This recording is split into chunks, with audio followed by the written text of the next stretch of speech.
In this video, we will be looking at the 4 forces that act on an aeroplane. We will also look at how those forces are created, how they interact, and what happens when these forces change, or move. There are 4 principal forces that act on an aircraft in flight. 2 forces are horizontal, and 2 are vertical. The first horizontal force is thrust. Thrust is normally provided by the engines, but can be provided by gravity in a descent. We will not discuss that in this video. Opposite to thrust is the second horizontal force, called drag.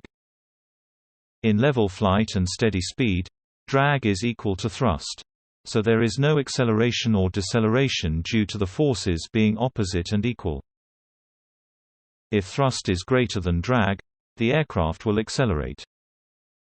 If drag is greater than thrust, then the aircraft will slow down.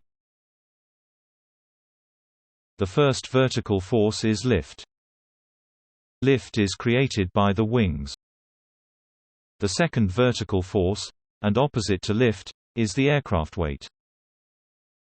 In straight and level flight, lift is equal to weight, and therefore the aircraft holds altitude.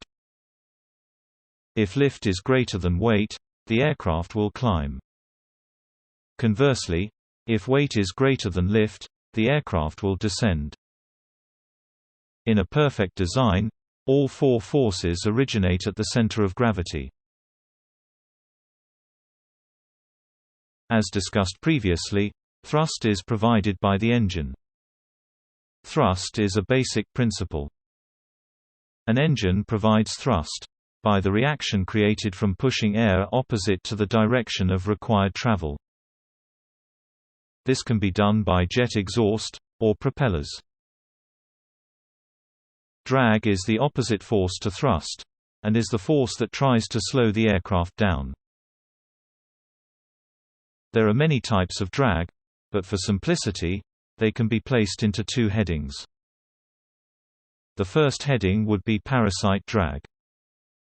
Parasite drag is made up of a few effects, but in essence there are 2 main parasite drag sections. Firstly, form drag. As the name suggests, the shape of an object will determine how much drag it will produce. For example, trying to push a big, flat object through the air will create a lot of drag. Conversely, an aerodynamically shaped object will flow through the air, creating a lot less drag. The second important aspect of parasite drag would be surfaces and skin friction. A rough surface with lots of grooves, bumps and other imperfections will experience more skin friction drag than a smooth, waxed one, when moved through the air. The second type of drag is induced drag. Induced drag comes from the energy required from generating lift, and the effects of lift generation itself. To produce a lift force from the wing, airflow must be accelerated on the top surface, which requires energy to do so. The underside of the wing creates high pressure, which also requires energy to do so. This energy is taken from the forward motion of the aircraft, hence drag. Another drag from lift production is vortex drag. The top surface of the wing will have low pressure, and the bottom surface will have high pressure. As air will flow from high to low pressure, the air at the lower surface will try and flow to the top surface. The trailing edge of the wing is designed for the airflows to meet, as the aircraft is moving forwards. However, the air will also try to meet at the wing tips. This flow will cause vortexes, which in turn creates drag. There is a complex link between speed, lift generation and induced drag. This will be covered in another video. However, in simplistic terms, the increase in drag will be the increase in speed squared. In other words, double the speed, drag goes up 4 times. Triple the speed, drag goes up 9 times. Lift is the vertical force, which enables an aircraft to get airborne and remain in the air. As discussed in other videos, the wing is an aerofoil shape.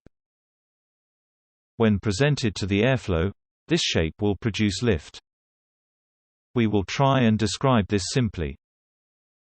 Airflow over the top of the wing increases speed relative to the rest of the airflow. This increase in speed creates a low pressure area, which in turn creates a lift force, pulling the wing up.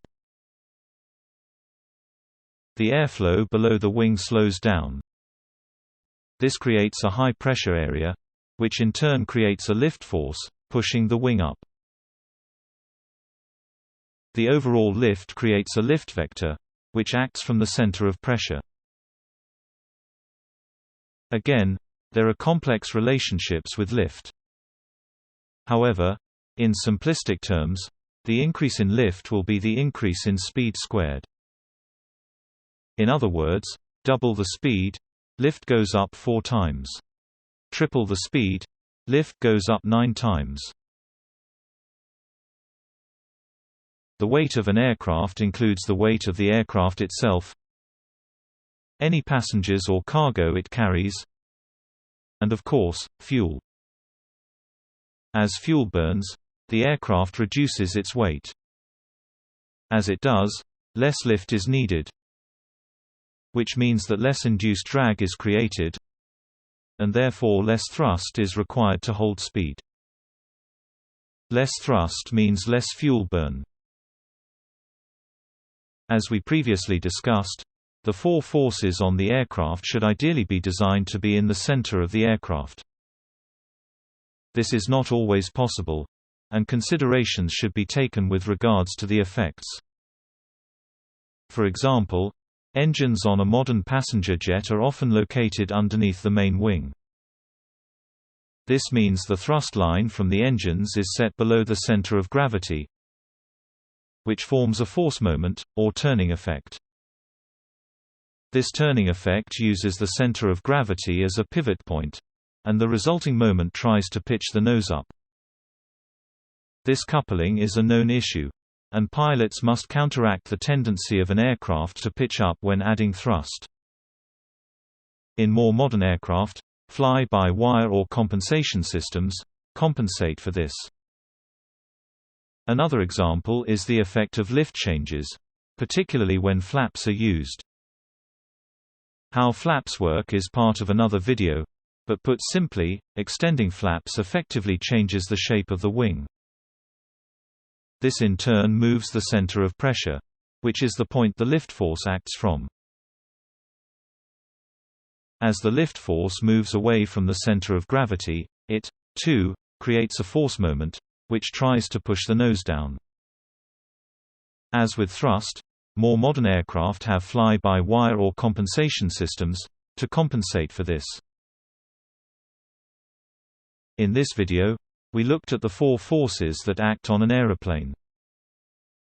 We also looked at how those forces are created, how they interact, and what happens when these forces change, or move. Thank you, and goodbye.